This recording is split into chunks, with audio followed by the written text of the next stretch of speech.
عزیز طلباء و طالبات آف کلاس 11th، السلام علیکم۔ آج کا ہمارا لیسن ہے نصابی کتاب سے، پیج نمبر ہے یہ 175۔ عنوان ہے لیسن کا مولانا الطاف حسین حالی کے حالات زندگی یا طرز حیات ہم اسے کہتے ہیں۔ تو ان کی سوانح حیات کے متعلق یہ لیسن ہے کہ ان کی سوانح حیات کیا ہے۔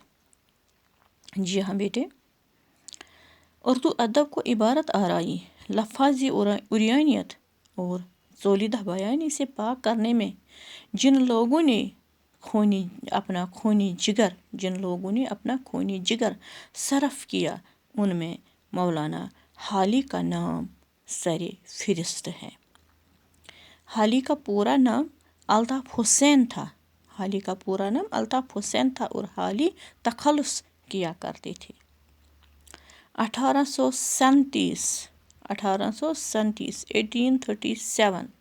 عیسوی میں آپ پانی پت میں پیدا ہوئے تو 9 برس کی عمر میں ہی یتیم ہو گئے۔ 9 برس کی عمر میں ہی باپ کا انتقال ہو گیا۔ تو اس طرح ان کی تعلیم و تربیت کی ذمہ داری آپ کے بڑے بھائی نے نبھائی۔ رواج کے مطابق پہلے قرآن شریف اور بعد میں عربی اور فارسی کی تعلیم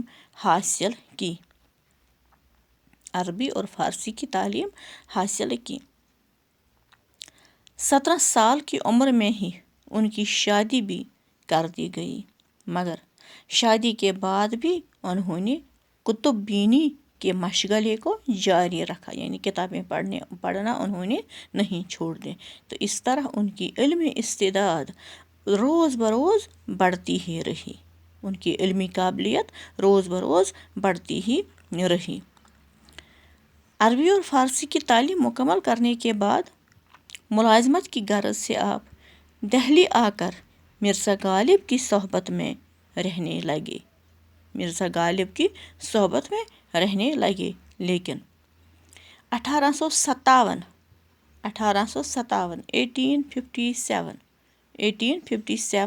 عیسوی کے انقلاب کے ساتھ ہی انہیں واپس پانی پت اپنے گھر جانا پڑا۔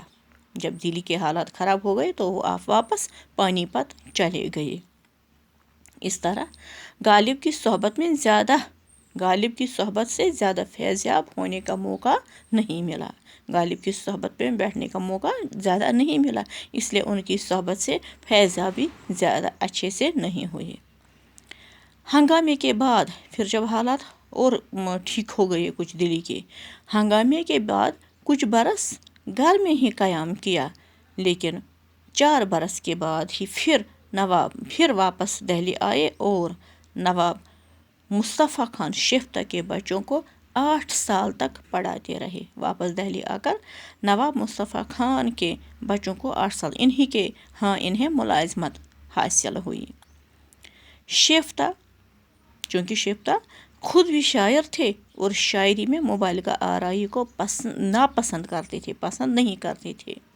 وہ شاعری میں اصلیت اور سادگی کے قائل تھے۔ شیفتہ شاعری میں اصلیت اور سادگی کے قائل تھے، تو حالی نے انہی سے مبالغہ آرائی سے پرہیز اور اصلیت و سادگی کا سبق سیکھا۔ لیکن شیفتہ سے زیادہ سر سید کے اثر سے حالی نے سر سید کا اثر قبول کیا، لیکن شیفتہ سے زیادہ یعنی حالی نے سر سید کا اثر قبول کر لیا۔ سر سید بھی ادب میں مقصدیت اور افادیت کے قائل تھے۔ جی ہاں بیٹے، غالب اور شیفتہ کے انتقال کے بعد حالی لاہور گئے اور وہاں گورنمنٹ بک ڈپو میں درسی کتابوں کی عبارت درست کرنے پر مامور ہوئے، وہاں گورنمنٹ ملازمت حاصل ہوئی۔ سر سید سے ان کی ملاقات اسی زمانے میں ان کی ملاقات سر سید احمد خان سے ہوئی۔ تو حالی سر سید کی تحریک میں دل و جان سے شریک ہو گئی. حالی سر سید کی تحریک میں دل و جان سے، اس وقت انہوں نے جو تحریک شروع کی تھی تو وہ اس تحریک میں حالی صاحب بھی دل و جان سے شریک ہو گئی ہے.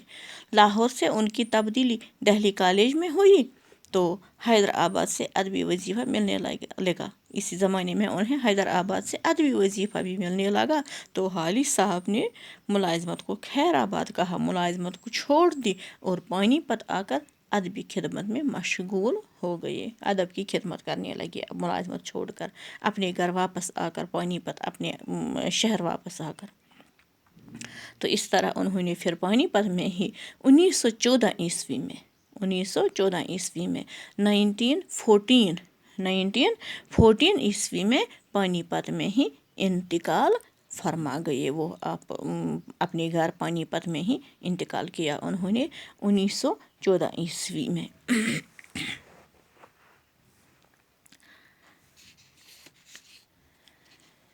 تو اس طرح رفتہ رفتہ حالی کو انجمن پنجاب تک رسائی ہو گئی. حالی کو انجمن پنجاب تک رسائی حاصل ہو گئی، جہاں آزاد نے موضوعاتی اور نیچرل نظموں کی